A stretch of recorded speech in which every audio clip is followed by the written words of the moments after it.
Perfect. All right, yeah, so thanks, guys. I know we had our guest speaker last week, and we have a guest speaker this week as well because it worked out serendipitously for us. Tonight we're going to hear from Dr. Matt Fugate. I'm going to read his bio, and then I'm just going to let him take things away. So Matthew Fugate serves as Provost and Chief Academic Officer at Bridges Graduate School of Cognitive Diversity in Education. He received his doctorate in Gifted, Creative, and Talented Studies at Purdue University. Prior to this, he worked as an elementary teacher in Houston Independent School District, where he also served as Gifted Coordinator and Magnet Coordinator. During this time, he received his master's in educational psychology, gifted education from the University of Connecticut. His research has examined the relationship between working memory and levels of creativity in gifted students who also have characteristics related to ADHD. He also has examined the coping mechanisms of twice exceptional girls in secondary school as they navigate both their academic studies and interpersonal relationships. Matthew is also part of a team looking at the benefits of the total school cluster grouping model, a Javits-funded project. He has presented to parents, teachers, and schools across the United States and internationally on topics such as creativity, curriculum compacting, identification, twice exceptionality, underserved populations, and total school cluster grouping. Matthew currently serves on the board of Texas Association for Gifted and Talented and is publication chair for the Special Populations Network. Actually, aren't you chair of the Special Populations Network? I am. That's an old bio. Apparently it is, yeah. And, sorry about that. And he's actually chair of the Population Network, and he's president of the Texas Association for Gifted and Talented. And I'm going to stop reading because he's published a lot of books and articles, and this is an old bio. So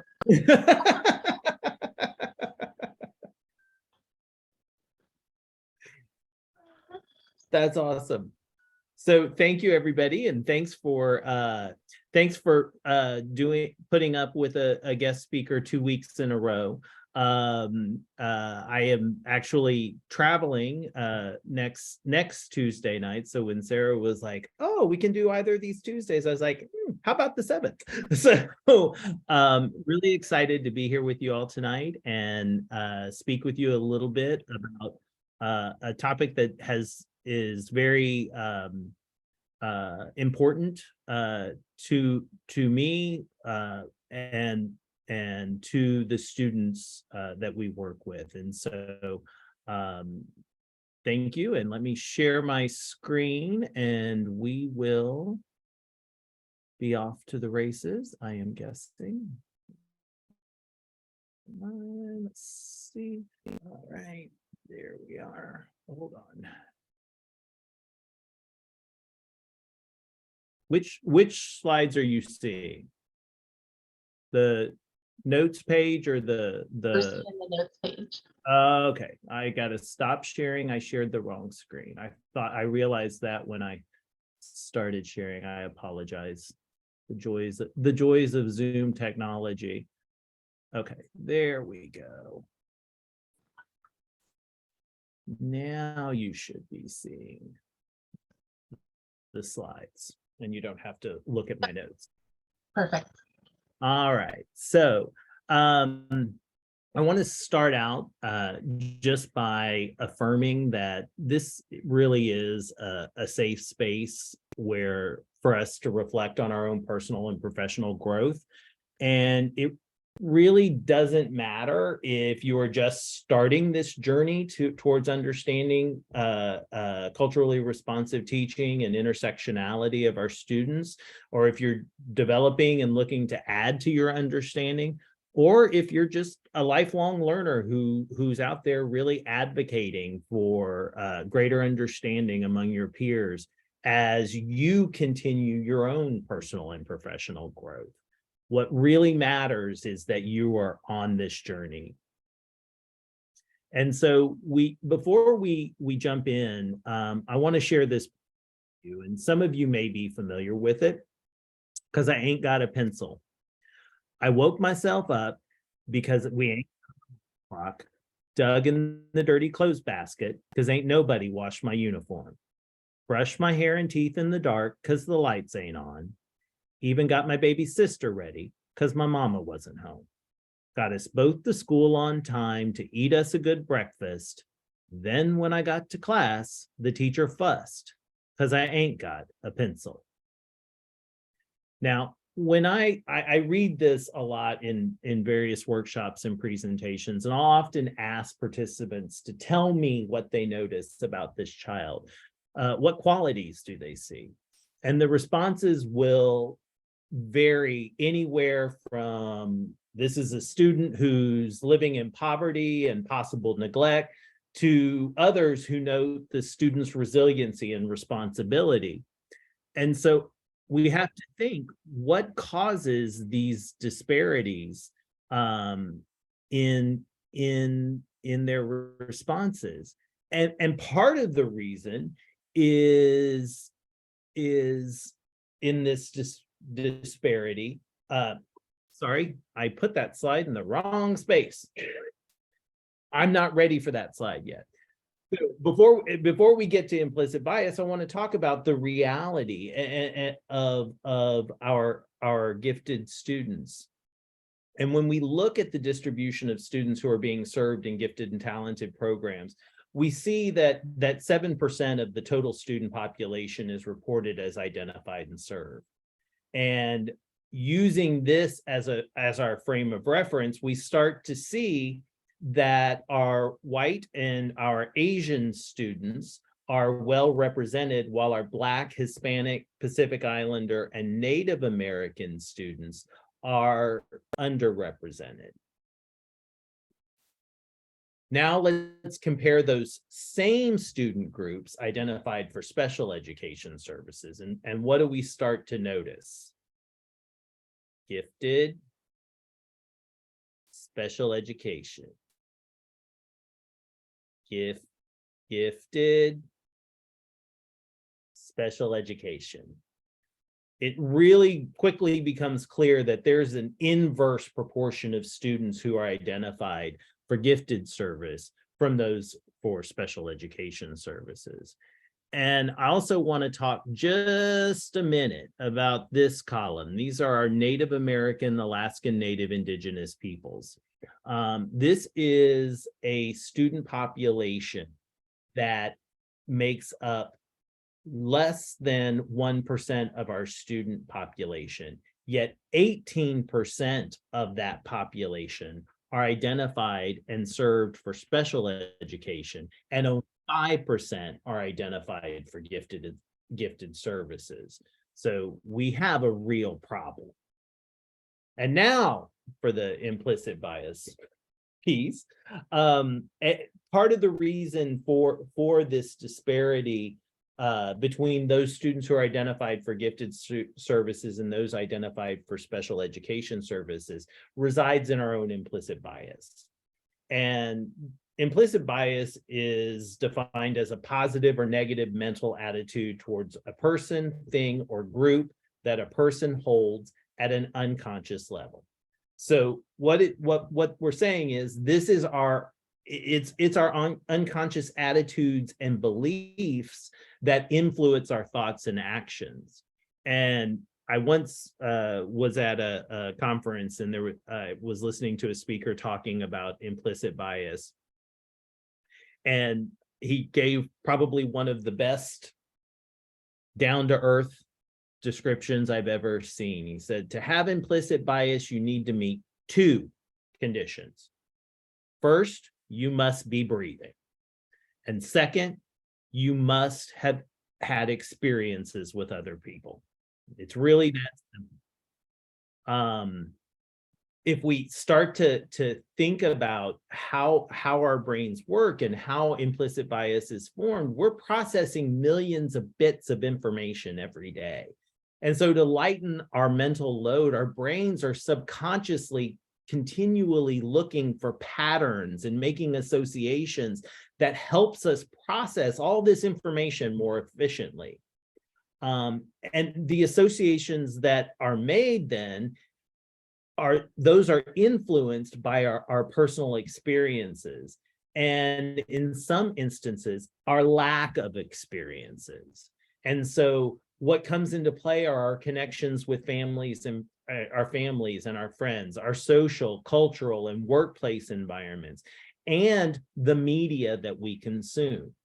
And so as a result of this process, we start to associate groups of people with specific characteristics.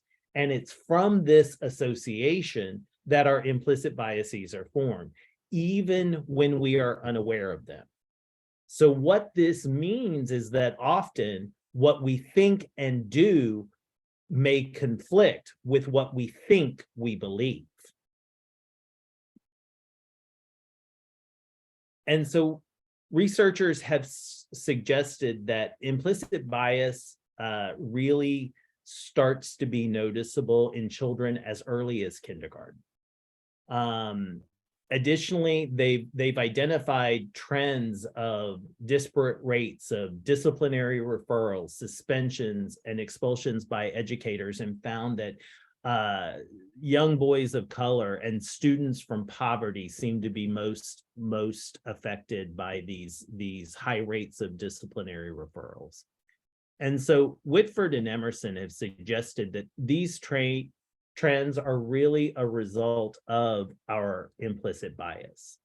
And subsequently, our students from these marginalized groups are not only at higher risk of punitive treatment, but are placed at higher risk of detachment from school, dropping out, and even involvement with the criminal justice system. They've gone on to note that the potential causes for these discriminatory behaviors. And first, as we know, there's a severe lack of diversity in our educator workforce.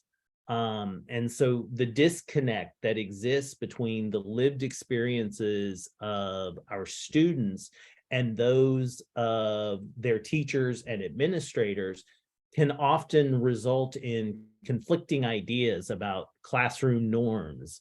And this can then lead to more punitive behaviors from educators. Second, there is this general lack of understanding of the pervasiveness of implicit bias and the role that it really plays in our interactions as teachers with our diverse, gifted, and twice exceptional students. So as a result, many of us fail to reflect on our own microaggressions, and therefore those go unexamined. And finally, all too often, we tend to base discipline problems on factors outside of this. You'll hear teachers blame the socioeconomic status of the family, the neighborhoods, the type of family structure that exists within the home. But really, this focus on these environmental factors serves in the minds of some as an absolution of any responsibility that they may have in understanding who their students are.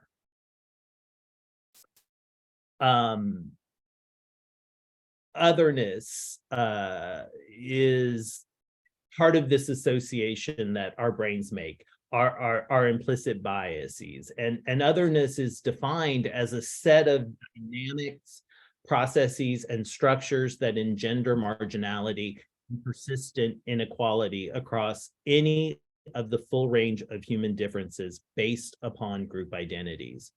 So really, othering is a term that encompasses the many expressions of prejudice that may exist based on group identities. And dimensions of othering can include religion, sex, race, ethnicity, socioeconomic status, disabilities that the individual may have, sexual orientation, and skin tone.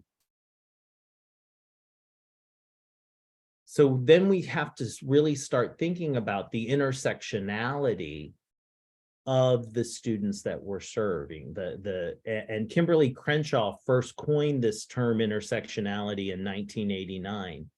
And more recently, she described it as a lens prism foreseeing the way in which various forms of inequality often operate together and exacerbate each other. We tend to talk about race inequality as separate from inequality based on gender, class, sexuality, or immigrant status. What's often misleading is how some people are subject to all of these, and the experience is not just the sum of its parts. I want to repeat that last sentence. What's often misleading is how some people are subject to all of these, and the experience is not just the sum of its parts. And so if we think about intersectionality in terms of this graphic, you can see that the student is really in the center. And all of these other identities and influencing factors, both seen and unseen, really make up who that student is. And it's these social identities that come together to make up that student's multifaceted cultural identity. Our gifted and TUI students are often navigating multiple worlds of inequity. And without understanding the impact of intersectionality on their experiences, educators will often fall back on their intellectual capacity, not how their cultural identities have framed their existence and their experiences. And so the students for whom we're responsible are really diverse, due in part to their race and ethnicity, their language, their geography, their other exceptional conditions, their gender identity, economic backgrounds, and really so much more, right? But unfortunately, many of these students are the ones who are most likely to be overlooked and marginalized in our gifted education services and programs. They're also more likely to suffer unfair discipline, be misdiagnosed, and identified for special education services, or have a missed diagnosis, and tend to be victims of bullying. So as a result, they're less likely to graduate from high school and less likely to attend and graduate college. Quite honestly, this has all gone on for so long, but now we are starting to see more of our students and their activists and their advocates really start to come forward and raise awareness of these inequitable behaviors that exist within our programs. So what do? I've spent most of my years as an academic looking at and advocating for our twice exceptional students. But I've really learned that thinking in terms of gifted with special education needs isn't really enough. The diversity of our TUI students, their experiences, their academic and their social emotional needs, their stories, really begs us to understand the intersectionality that exists of their social identities. Teachers out there, it's probably been a few years since you sat in your pre-service teaching courses, but I want you to think back to Maslow's hierarchy of needs. And when we think about that pyramid, at the bottom are those basic human needs, the physiological need for food, water, and shelter. And then one above that, just above that, is the need to feel safe. And those two needs have to be met first. And once they have been satisfied, the third level of human need is belongingness. It's the need for a sense of acceptance, to love and to be loved. And it's the absence of a sense of belongingness that can lead to loneliness, anxiety, and depression in our twice exceptional students. So therefore, we need to understand and embrace the diversity of our students. And to do this, we have to first look inward. So cultural humility is a process and a lifelong commitment to self-evaluation and critique to improve relationships and outcomes and to address disparities that exist. And so to practice cultural humility is to maintain this willingness to suspend what we know or what we think we know about a person based upon generalizations about their culture. Rather, what we start to learn about a person's culture stems from being open to what they themselves have determined is their personal expression of their heritage and their culture. It's their personal culture. And so to practice cultural humility is really to understand that culture is first and foremost an expression of self, and that the process of learning about each individual's culture is really a lifelong endeavor, because no two people are the same, regardless of how similar their backgrounds may seem. Each person is complicated, multidimensional, a multidimensional human being who can rightfully proclaim that my identity is rooted in my history and I get to say who I am. So education really needs to model these principles of lifelong learning and self-reflection as well. We have to think, does the institutional ethos support inclusion and respectful substantive discussions of the implications of our differences? And so while we're working to establish and maintain respect as an essential part of a healthy, productive relationship, the root of effective professional practice is in our acknowledgement and challenging of the power imbalances that are inherent in our education system. And that first and foremost, the biggest power imbalance exists between teachers and students. We have to remember, as educators, we hold a lot of power. And so we need to recognize that and make sure that we are using that power as a source of good for our students. Unfortunately, all across the country recently, we've seen this debate, this war that's being waged in the name of equity.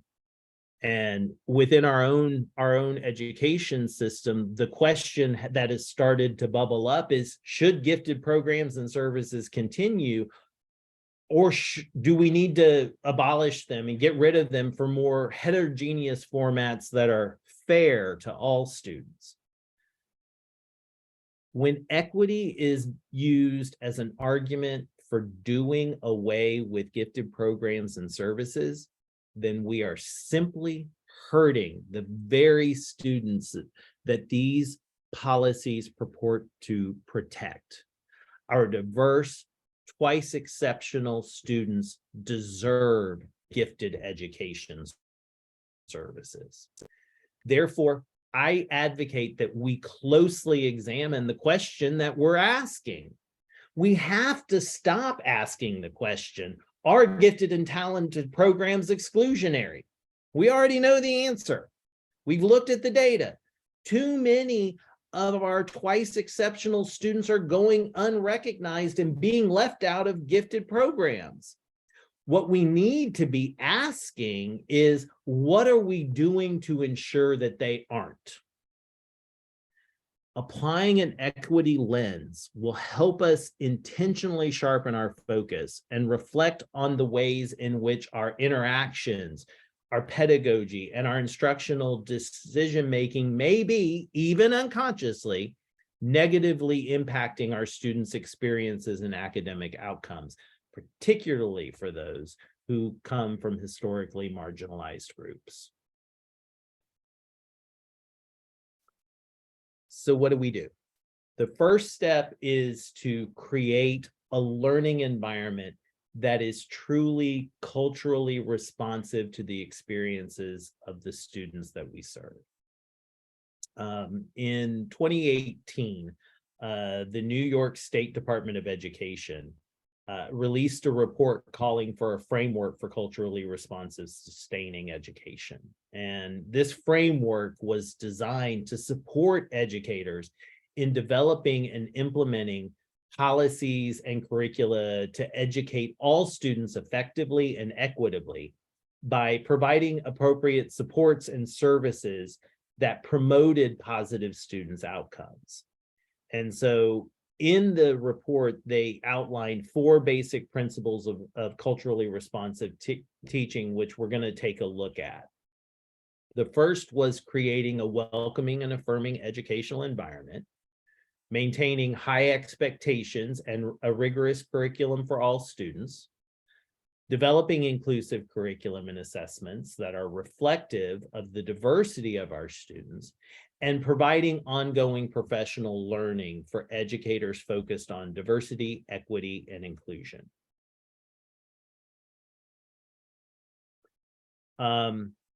So first and foremost, a welcoming and affirming environment just feels safe. It's that space that we create where our students are able to find themselves represented and reflected, and where they understand that all people are treated with respect and dignity. These are environments that assure that all cultural identities are affirmed, valued, and used as channels for teaching and learning to build cultural competence for everyone in that classroom. In this space, then, educators have a responsibility to learn all that we can about our students' cultural identities. We have to learn our students' stories. Communication is really key to building cultural competence. And so when we demonstrate care for our students and a sincere interest in who they are, that's when we start to build those trustful relationships. And this includes involving families and community members of our students as cultural agents in our gifted programs on a regular basis. These partners know the strengths of these children and of the communities that they come from, and they serve as role models. Educators in this type of environment understand and help build students' awareness that everyone reacts to situations differently based upon their own experiences, their cultural backgrounds, and their perspectives. And consequently, students in these environments build understanding about others' people's feelings and start to take into account their experiencing and imagining what it feels like to be in the other person's shoes. Thinking back to our poem, the teacher only saw a student who seemed unorganized and irresponsible. She only focused on the pencil. She was putting the emphasis on the wrong syllable. She didn't take the time that was needed to understand the true qualities that this student possessed. Qualities of leadership potential that were clearly unrecognized and ignored in that classroom environment.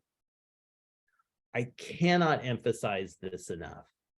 An important first step to building that welcoming and affirming environment is to learn who our students are outside the walls of our classrooms. We have to understand and learn their interests and their dreams, as well as their fears, their challenges, and the barriers that may exist for them. After all, how can we help them grow and advance if we don't understand who they are beyond who we see in front of us? Next, high expectations really help to prepare our students for rigorous and challenging independent learning opportunities, while keeping in mind that they have unique challenges and that they have different ways of learning. So we have to be more culturally competent and address diversity, equity, inclusion in our goals, in our educational settings. Instruction has to include opportunities for our twice exceptional students to use critical reasoning and allowing them to take academic risks and leveraging a mindset that emphasizes that it's okay to make and learn from mistakes. And in doing so, the message becomes one of encouragement, positive self-image, and an empowerment for success.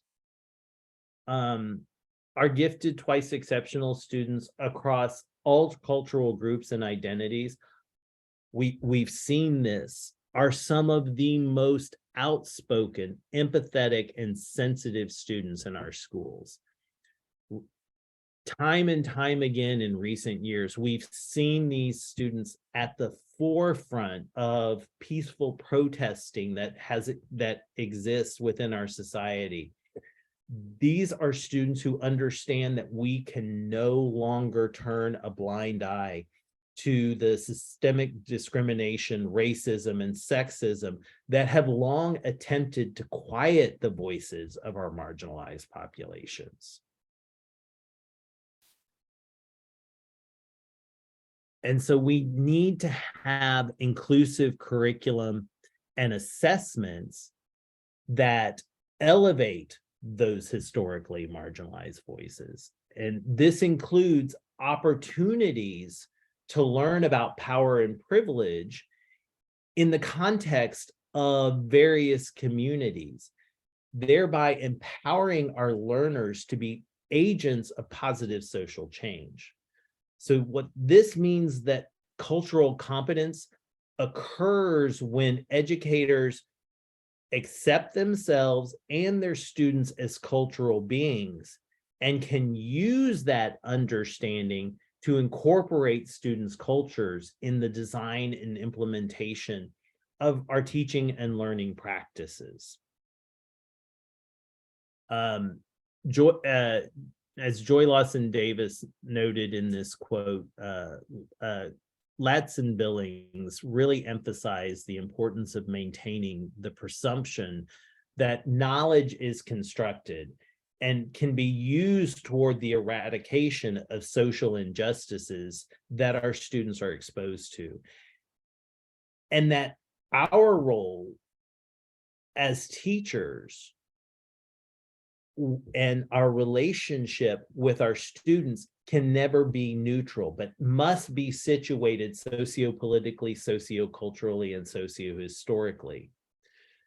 To do this, Davis, Fierce Floyd, and Robertson have stated that we have to provide materials developed by and for diverse cultural groups that are representative and authentic in visual imagery, in literature, in philosophy, in norms, and in the traditions of the students that we're serving. We also have to develop instruction that highlights and builds upon our students' strengths and integrates authentic histories across disciplines. Finally, ongoing professional learning is rooted in the idea that teaching and learning is an adaptive process that really needs constant reflection and reexamination.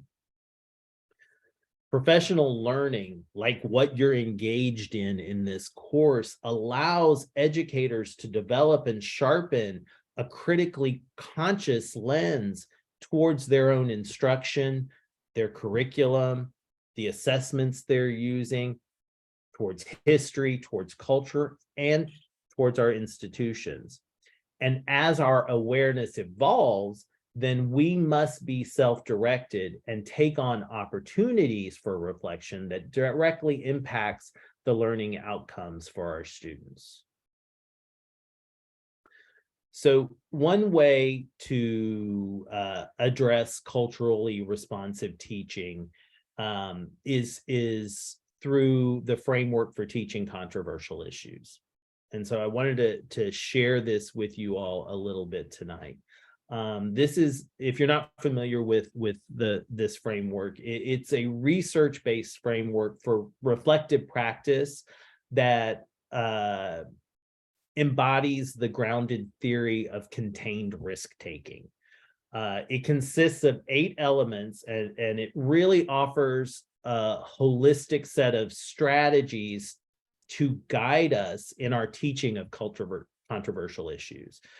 And the contains risk-taking framework is helpful for teaching many different types of issues and topics, as well as situations which might come up that are unexpectedly controversial and may raise discussion in our learning and understanding. So thinking about these 8 elements, educators first need to get to know our students. Again, we need to know their stories so that we can create a learning culture of trust and respects. This means that we must learn about and affirm our students' diverse identities and ideas. We have to foster group cohesion through community building activities, warmth, and laughing with our students, our humor. And so then as we begin to promote this collaborative learning, we start to see that all students' contributions are important and are valued.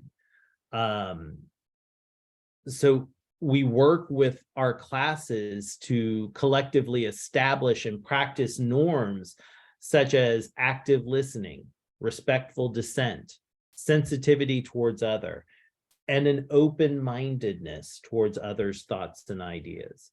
And these strategies are always helpful, but they're especially important when we're teaching charged issues and topics. So if we don't take the time to cultivate this supportive environment, we may face a number of problems, ranging from minimal participation to classroom chaos.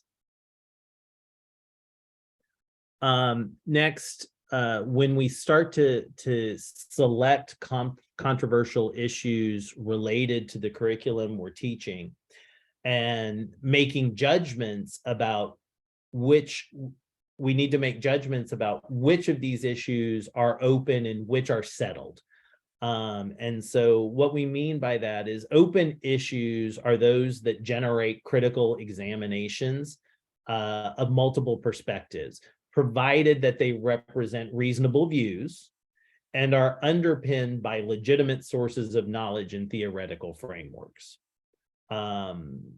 And so in this situation, teachers are framing questions that generate inquiry and discussion of issues and perspectives. And when we open up deliberation on empirically settled issues, those closed issues, so for example, whether climate change is real, we're misleading our students about what is factual knowledge versus what is disinformation. So we want to make sure that we're addressing open issues in these discussions. So when you're just starting out, you'll want to start with issues that are less contentious, and you can gradually build to ones that are more politically or emotionally charged. So for high school students, you might start with the question, should the voting age be lowered to 16? And so this might generate into further discussion of who should be held accountable for the events that we experienced on January 6th, 2020. And so we want to make sure, though, we're building, we're starting, we're aware of where we're starting and building on that. Otherwise, if we go right to an emotionally charged issue, then the class starts to get embroiled in conflicts that they're really not ready to handle. So again, starting out slow to build those norms and let our students practice those norms. Once we've cultivated this supportive environment and we start to select the issues that we want to address, then we have to broaden our own understanding of how these issues relate within the context of the content we're teaching. So when we do this, then we can really develop a robust purpose, rationale, and goals for the lessons that we're teaching. We create developmentally appropriate and instructionally sound curriculum based upon a thorough knowledge of our students and our teaching context. So we're understanding the intersectional identities of our students and the other stakeholders within our community, and consider these factors as we're preparing our lessons. So consequently, designing a thoughtful lesson is very essential. Opening up controversial issues, discussions without educator and student preparation only reinforces misconceptions, misinformation, and a resistance to new ideas and others' perspectives.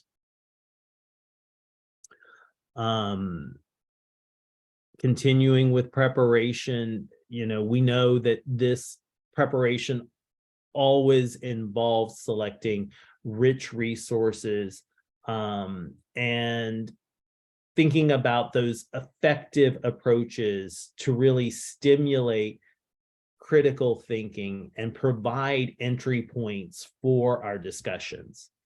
So as teachers, when we're structuring these inquiry-based activities that are teaching our students how to identify sources, we need to help them be able to evaluate those sources critically.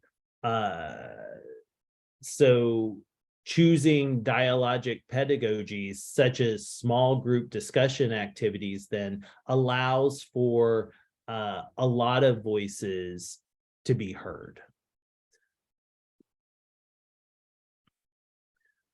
We also need to think introspectively about our own stances on the issues that we're discussing. The roles that we're going to adopt during these classroom discussions, and whether or not we're going to disclose our own views, right? The ultimate purpose is for our students to critically examine and discuss different perspectives so that they can develop well-informed views and learn that new knowledge may prompt them to change their thinking in some ways. So as teachers, we need to take up roles that advance that purpose. So for example, if we've got students who are stuck in a groupthink mentality, then what we may need to do is step in and play devil's advocate to introduce a competing perspective. Or if a student is expressing an important minority perspective, then we may take on the role of an ally for that student. So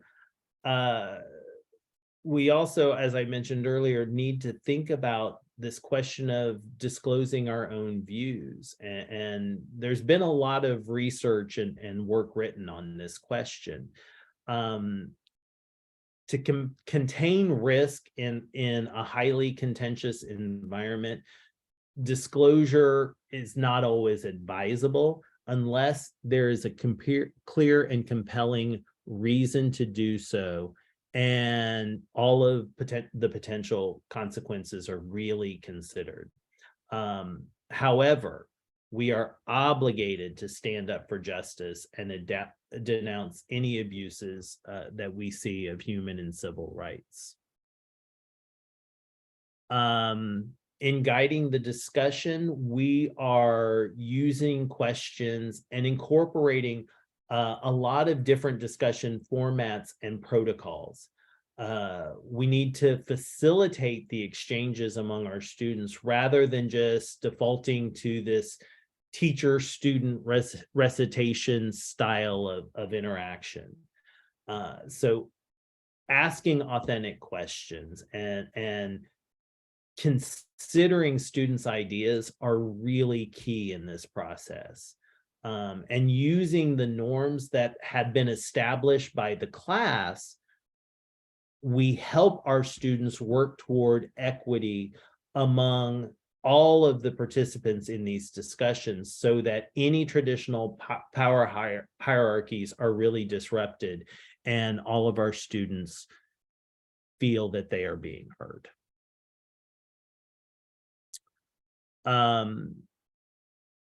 Next, teachers communicate curricular rationales transparently to parents and administrators in advance.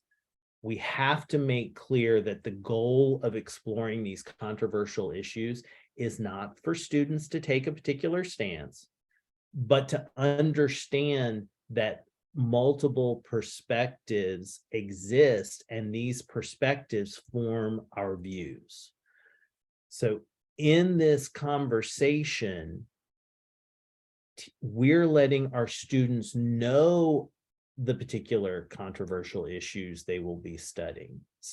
And if our lines of communications are open, and if our stakeholders understand the thinking underlying this practice, then they're going to be far less likely to feel threatened or critical of the process.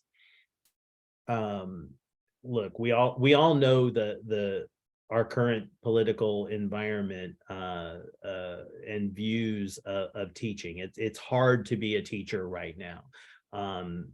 There's a lot of backlash that can exist from parents, from community members, and even from our school administrators. And so being as transparent as possible about the process and the goal is so key. And to that end, understanding that emotions often accompany learning, any type of learning. And those emotions really may be vital if deep learning and understanding is going to occur. And so when we're teaching issues that may hit home for some of our students, we need to make sure we're balancing both affective as well as intellectual engagement. So that means we need to provide a space for our students to process their emotions.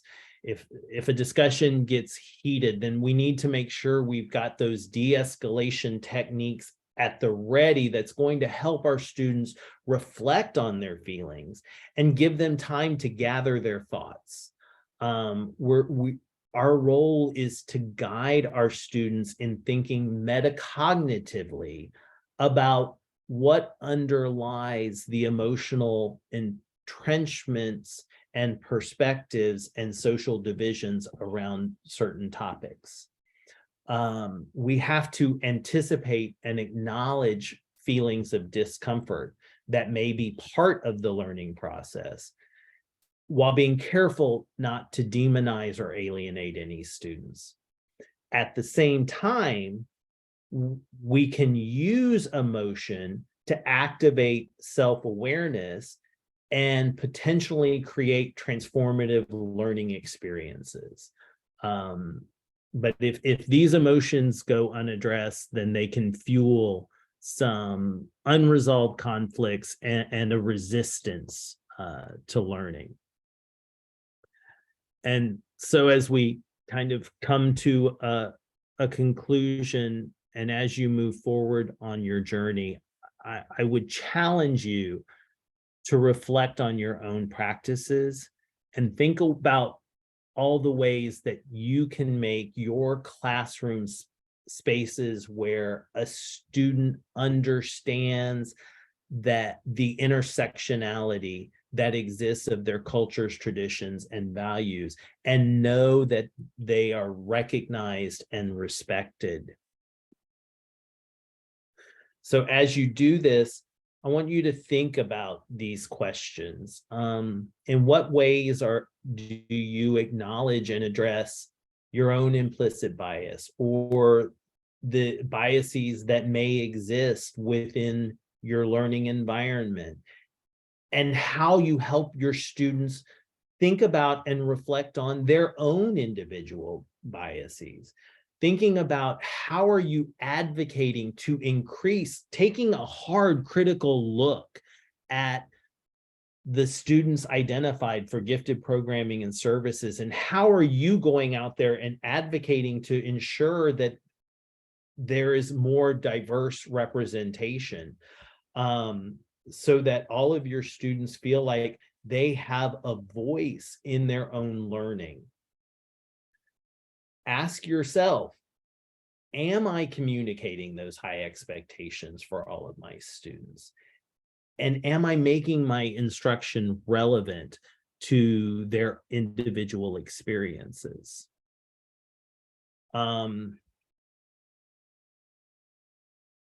How are you fostering collaboration in your classrooms to engage your students in their learning and in your own learning and growth? How are you encouraging them to become problem solvers within their communities, and giving agency to families and community members from the communities that they come from? And how are you thinking about and incorporating your students' stories into your own personal growth? I used to tell my pre-service teachers at my former university, if you walked out of the classroom at the end of the day and you haven't learned something new from your students, you probably had a bad day.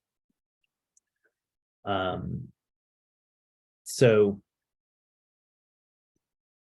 one of my greatest takeaways from doing this work has been learning that we never stop learning. The journey towards cultural competence is neither easy, nor is it truly complete, nor can it be a road taken only by a few. We must encourage and empower all who want to see our field move forward toward an equitable future. And this is really the driving force behind the work that we're doing at Bridges Graduate School. We've all seen the various definitions. We've sat in endless professional learning and in classes and in advanced graduate courses about theories of giftedness, but these are just abstract ideas. They're a guide for us. At the end of the day, it's really the diversity of our students who truly are teaching us what it means to be gifted. It's their stories, their experiences, their interests, their strengths, and yes, their challenges that helps to shape our understanding. I challenge you tonight, never stop learning from your students. And with that, I'll stop sharing.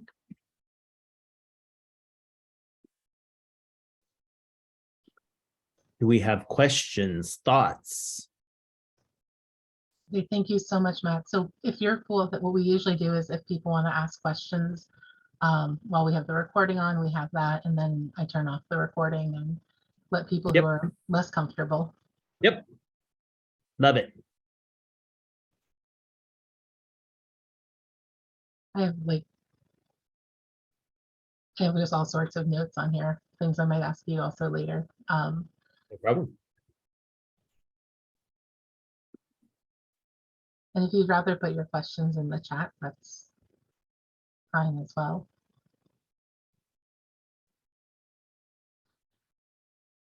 I think while people are thinking, one thing that really popped for me was when you were talking about social emotional curriculum, social emotional learning. And I'm wondering about how do you see that? Like, I think as somebody who writes curriculum, I'm like kind of fighting that battle of like social emotional instruction needs to be incorporated in all curriculum, you know, so that it becomes embedded. But how do you kind of see that working? And especially in, like, I think it's easier in English and humanities classes, but, you know, in some of the other classes, like, how do you see that playing a role? I mean, yes, I think it becomes natural for us in English language arts, in history and social sciences, but it can be there in science and in mathematics. It's in the types of experiences that we provide. So I don't know that this came up, but I am still in Houston. I go back and forth between Houston and LA at the graduate school. And when I was in the classroom, a lot of the practices that we would see, we're on a city on a string of bayous, right? Houston is built on swamps. That's all it is. This is why we flood on Thursday. But when we think about teachers who are going to teach the water cycle, you would see the gifted students go on field trips, right? We're going to go down to the bayou, and we're studying about, and we're going to learn about the ecological systems within the bayou, and we're going to test the water, and but Danielle, you love photography, so we're going to make sure you have a camera. Heather, you love to write, so we're going to give you a journal to record your observation. Julie, you're a painter. Here's a sketch pad so you can start seeing the world around us. What are we doing, particularly with our special education students, to teach the same curriculum? We've got them sitting in a classroom at a desk with a textbook and a worksheet. Where do they struggle? So how do we bring that social emotional piece into it? We take them down to the bayou. We figure out where their strengths and interests are outside of the academic piece. We give them the sketch pads and the journals and whatever it is they need. Because until we start to see them for their strengths, as well as the challenges they face, we're never going to be able to help them move forward, and we're only going to continue to alienate them.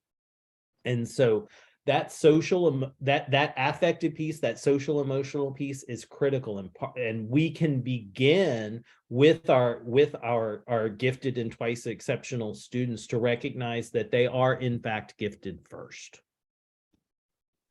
And it's our perspective that needs to change to meet their needs, not them that have to change to meet ours because we're checking off boxes. And this is the way we've done it, and we've always done it, so it must be good. Thank you for that. Question in the chat.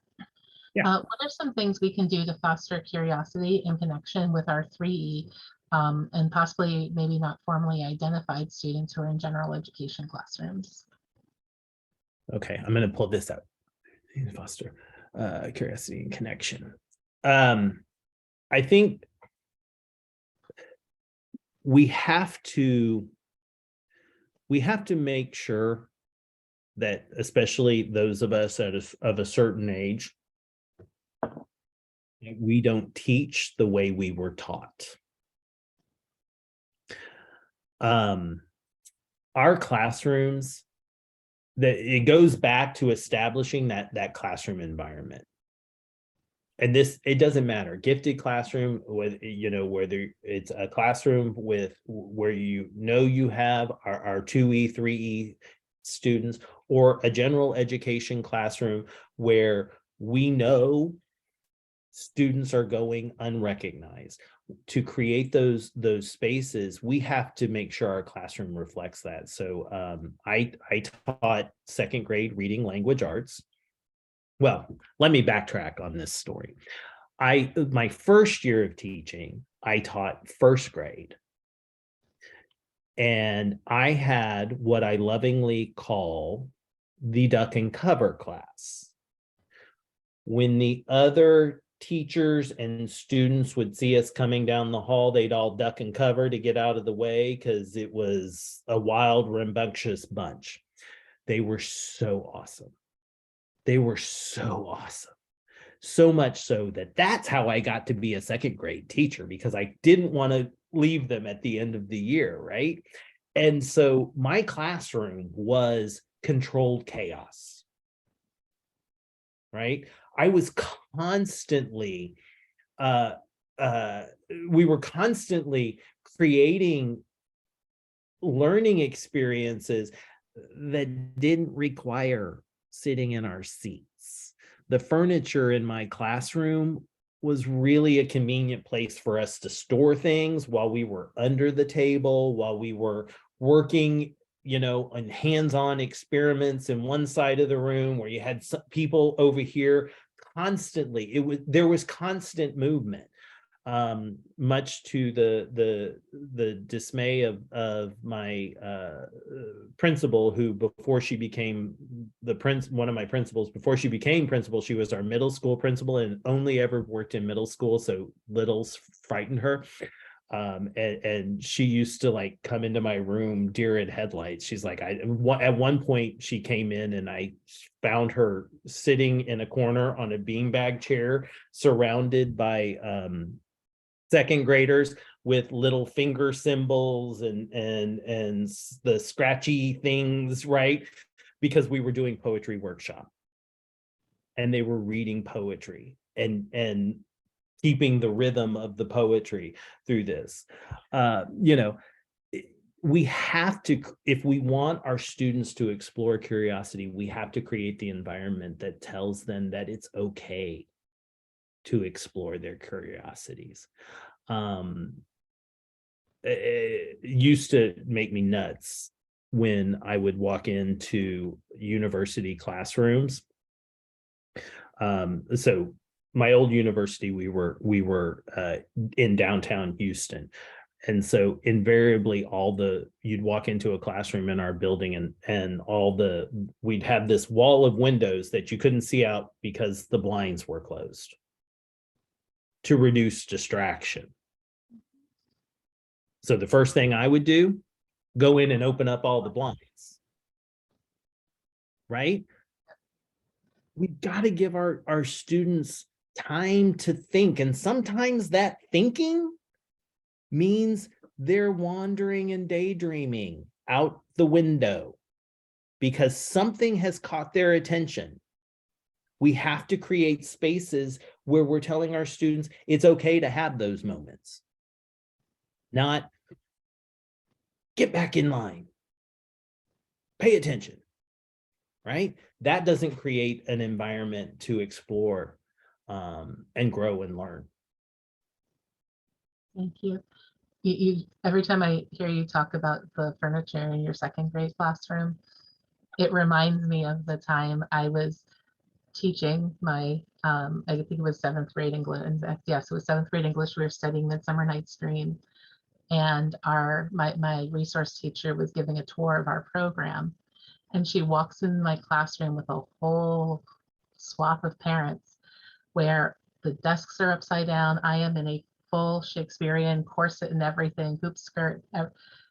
And she walks in, and I'm just teaching class, and the kids are draped on furniture under, and she looks and she looks and she goes, "It's Shakespeare's birthday. We do this on Shakespeare's birthday." Because I always taught Shakespeare's birthday in a full Renaissance costume because it was the only excuse I had to wear it to school. But it reminds me where, like, where you're in a situation where, like, parents, walk in, like, we rarely had teachers that had us when we were in school. Yeah. And so parents walk in and they see this and they're just like, you know, and thank goodness my boss understood so that she could explain it to the poor Yeah. parents who had come in. Yeah. We do have another question. So in MCPS, and this is especially true, I think, for our elementary programs, we use a lot of scripted curriculums. We have evidence of learning, standardized tests. We have very inflexible schedules, and there's not a lot of teacher autonomy. So where's the room to do this?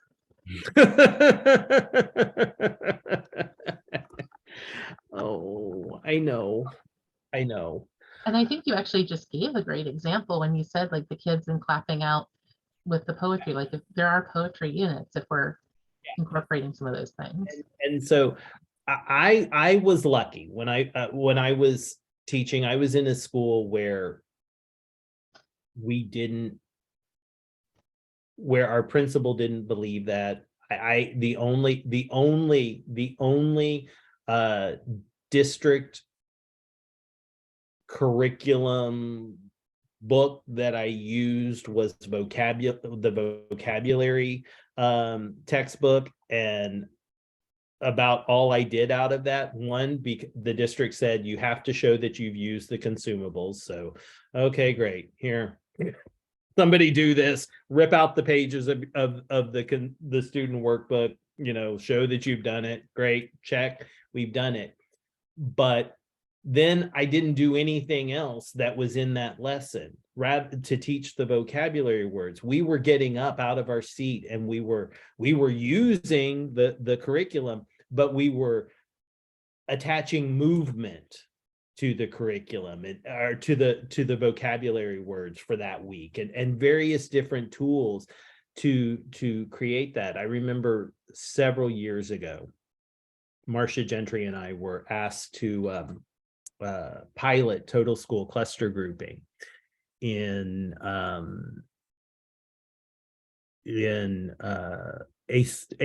Northeast school district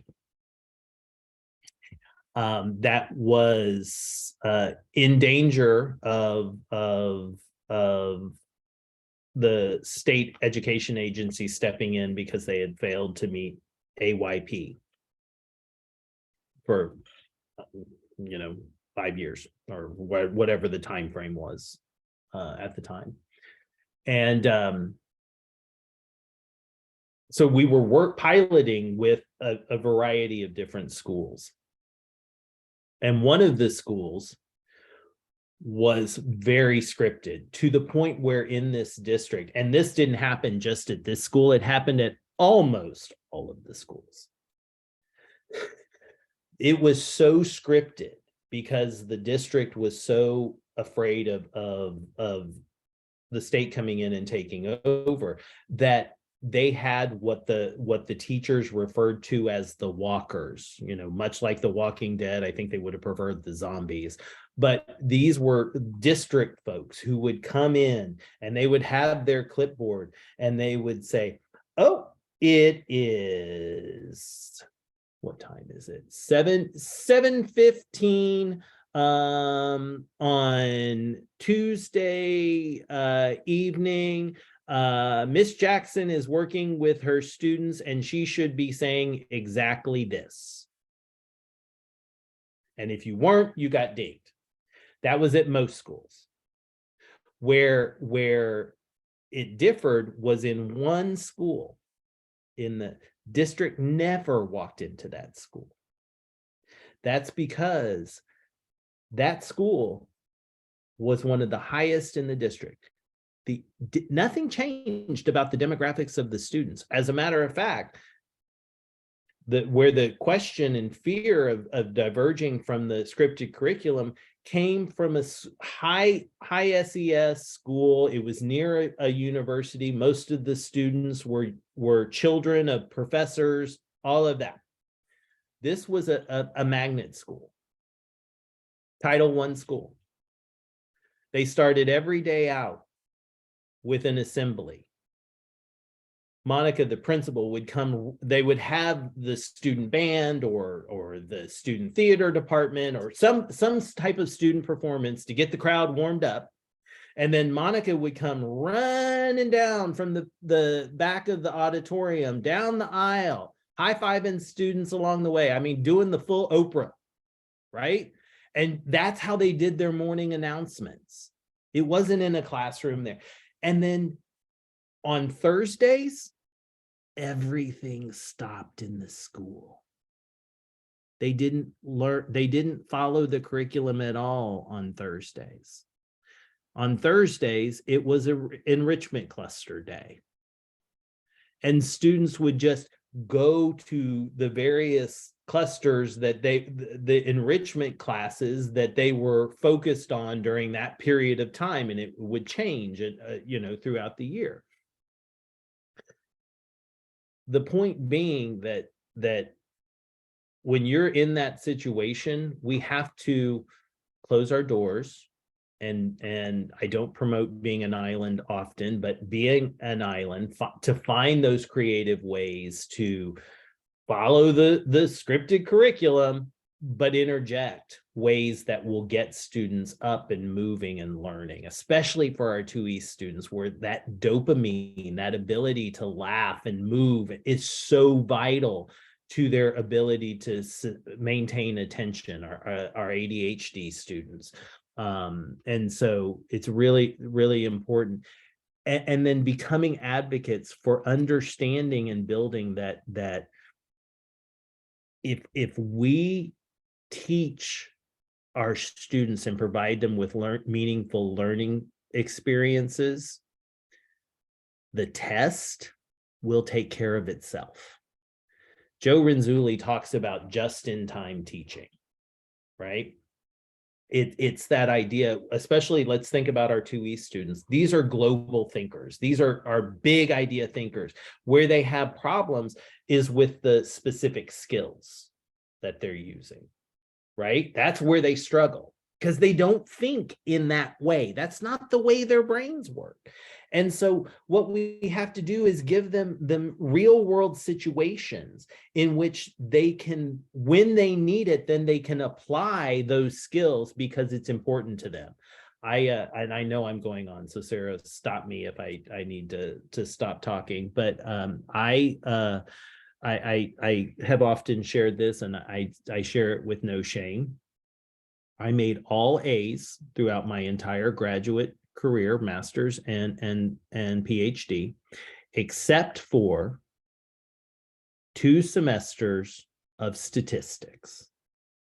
I made B's in both of those semesters of statistics. Now, I tell you this within context. So Marcia required all of her doctoral students to take a full year of the Introduction to Statistics and Advanced Statistics. A lot of different, all of the colleges and students across all the university, graduate students had to take this statistics course. So as a result, it was all taught out of the math department. So it was taught out of a textbook, see where I'm going here, with problems that were assigned about blood typing and car production and mortality rates and all of these things, nothing about education. So it was all about the process. And I don't care what anybody says about statistics, that it's not math, it's just the interpretation of the results and blah, blah, blah, blah. BS, it's math, it's got numbers, you got to do stuff with it. And I've always struggled with math. So I was in my professor's office weekly And yes, he had the pleasure of having me both semesters because I made sure I was in his class. Weekly, Tad, I don't get it. I need help with this. I need to understand. I got a tutor. And in those 2 semesters, I made a B in each course. And I've never been so proud of 2 Bs in my life as I was those 2 semesters of statistics. So afterwards, after I was done with that torture, I signed up for another statistics course. But this time it was taught by the statistician in our department, in our college. And Yukiko's rule was, don't take my statistics class until you have your own data. So I had done that. I had started this study. I had collected all these data and I needed to analyze them. So I signed up for Yukiko's class. She didn't teach anything that was different from the basic statistics and advanced statistics. But I made an A in that class and my little light bulb was going off all semester because I was using my data. Those were my data. They were important to me. They had meaning. And so now it was that just-in-time opportunity to go, okay, this is one way you can analyze these data. Okay, here's another way you can analyze these data, right? We have to create learning experiences that give our students opportunity, not checking off boxes across the scope and sequence to say it's October, I've got to cover these standards, but thinking, how do our students think? What is a real world problem situation that I can address? And then give them the skills they need to address those issues. Thank you so much. I am going to, as I said,